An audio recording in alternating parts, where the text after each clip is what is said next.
Welcome, wildlings. Another video here, Colin from theancestralmind.com. Today we're going to talk about how do you distinguish a carnivore diet from a keto carnivore diet and, of course, a keto diet. So primarily, though, some people get confused between whether it's keto carnivore, whether it's just carnivore, and then, of course, just keto in general, because keto and carnivore, there's a lot of similarities, a lot of differences, but we're going to unpack all of those in today's video so that you have a clear definition of what each is, and then you can dial these up or down based on what you want to achieve.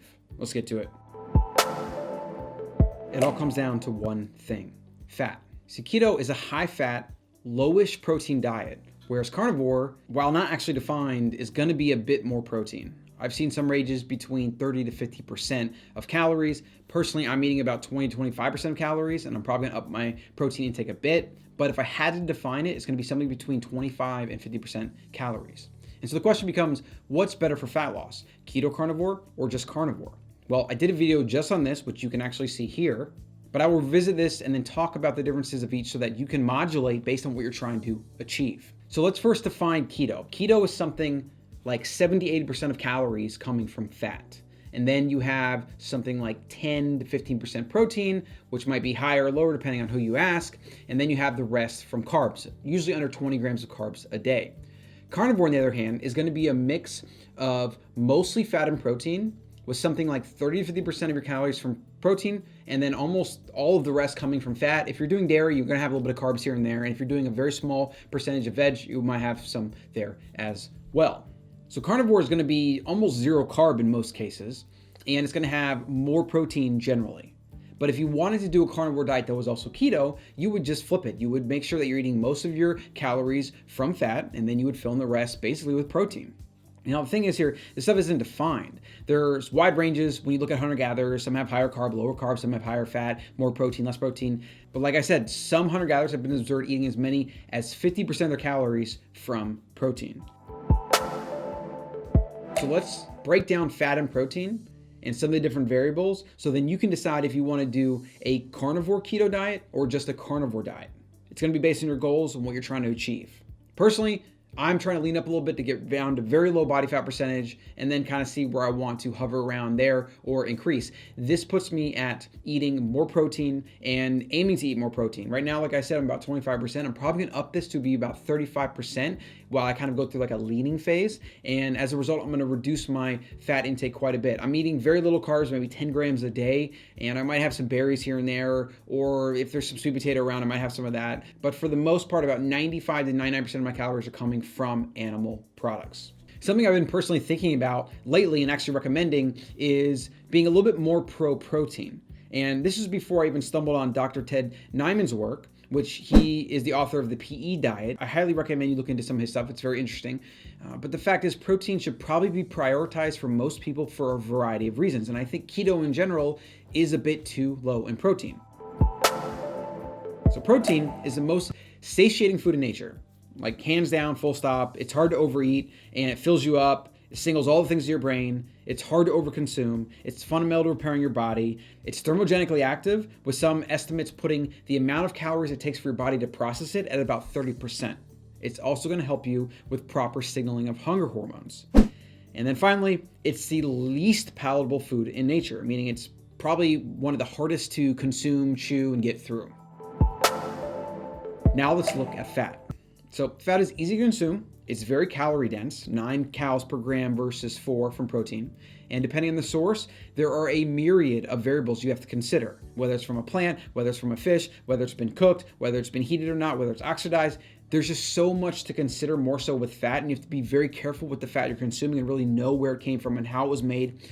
So that is just another thing you have to account for that increases the likelihood that you can make mistakes. There's also oxidative priority, where your body is going to prioritize certain fuel sources and utilize it accordingly. Now, protein isn't really converted to energy. Your body can do that, but it doesn't really like to do that. It's a very slow, inefficient process. Generally, protein is going to be used by your body to repair and build, whereas fat and carbohydrates are going to primarily be used as energy. The difference is the priority they're using energy. So if you have high carb and high fat, well, you consume that, and those carbs have to get utilized by your body first. Your body has to put them somewhere or has to use them for fuel. This is because in your bloodstream, there's only about 5 grams of glucose at any given time for the average adult, and anything above or below is a problem. If it's above, it's considered poison. If it's below, you would have hypoglycemia, and then that would be a problem, which can lead to a million other things. So when you eat a lot of carbs, your body goes to task processing those carbs. When you also eat a lot of fat at the same time, that fat doesn't have anywhere to go. So it most readily flows to adipocytes, which is fat cells. If you think about nature, there is almost no example of a food that you can find in nature that is high carb and high fat at the same time. You would always have to combine multiple foods. One of the primary differences from our ancestors' way of eating and the way we eat today is we can control what goes onto our plate, and we can control and pick and choose what foods we eat. So we can combine high fat with high sugar and even high protein all at the same time, and we make this basically bomb that goes off in your body that screws up your hormones, that increases fat sites through adipose tissue, that spikes insulin and glucose, and then has to be shuttled to other places. It's bad news bears. So this is actually a general hack. Try to avoid eating a lot of carbs with a lot of fat at the same time. If you're trying to prioritize fat loss, then the best way to do it is focus on protein and actually do less fat.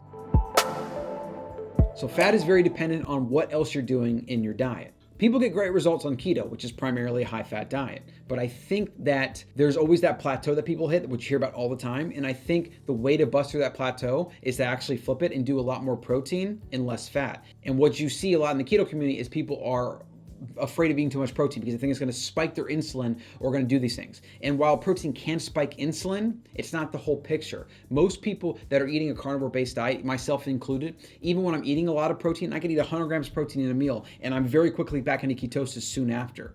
Most people that are eating more protein and eating low carb at the same time are generally going to be in ketosis, even if they're eating more protein. And this is one more reason why I'm more pro-protein, especially if weight management or weight loss is a goal. This leaves us with the primary difference defining a carnivore diet versus a carnivore keto diet, and that is the difference in fat and protein. I would say if you're trying to lose body fat or lose any weight in general at this point, you probably are going to want to prioritize protein, watch your fat intake, and definitely do not combine fat and carbs at the same time. And so those are the definitions of the difference between a carnivore keto diet and just a carnivore diet. I think a carnivore diet, if it had to be defined, is going to be something where it's about double the amount of protein you might find on a traditional keto diet, whereas a carnivore diet can fit into a keto diet because carnivore is mostly about the source of your nutrition. And then you could apply a keto framework if you wanted, maybe it was for therapeutic reasons, and eat the same 60, 70, 80% of calories from fat, and then the rest with a little bit of carbage, and then finally protein. And so based on what you're trying to achieve, it's going to depend on these different variables. Again, I'm way more pro-protein. I think it has a lot of benefits for just not overeating, for more sustainable long-term health. I think it helps if you're aging, if you're a female, and you generally need more protein, you generally need more collagen and other animal-based foods. It's going to help you as you age. It helps repair your body. If you're active, you're going to need it even more. There's just a lot of variables here where I think protein is something that should be prioritized. And when I say prioritize, I'm not necessarily saying you eat all your calories from protein, but I'm saying probably eat more than you are now. I thought I was eating more protein until I did this video, and I actually ended up being way lower than I thought. I was about the 20% range. Of course, I was guesstimating my calories, but I would probably say I'm hovering between 20 to 25% protein for my calories. But I was doing much less than that, and I was definitely eating more fat, and I had the few carbs here and there. And so now what I'm doing is I'm going to try to double up my protein serving every time I eat, and then fill in the gaps with some targeted fat and, carbs if they are there, or depending on the mood I'm in or whatever. And so is there anything I missed in this video? Is there anything that was useful to you? What about the version of carnivore that you're doing? Are you doing a keto style carnivore diet, or are you dabbling in carnivore a little bit here, coming from the keto world? Or did you just stumble upon this because the YouTube algorithm decided to serve it up to you, and now you're here stuck with me trying to figure out what the hell I'm talking about and what is all this carnivore nonsense? Well, I got a ton of other videos on all of that. If that's you, go go below, subscribe, check them out, etc. So like, share, comment, do all those things. And I appreciate you supporting me, help spread this message of real food and ancestry based eating. And I hope to see you in the next one. Hey, Colin here. Thanks for watching that video. I got a free PDF for you, The 7 Principles of Living Wild. Short and sweet, not long, not gonna be a novel you have to read or anything, just a simple reference of the things that make you a healthy human. Click on the button below, get that right now, and I look forward to seeing you in the next video.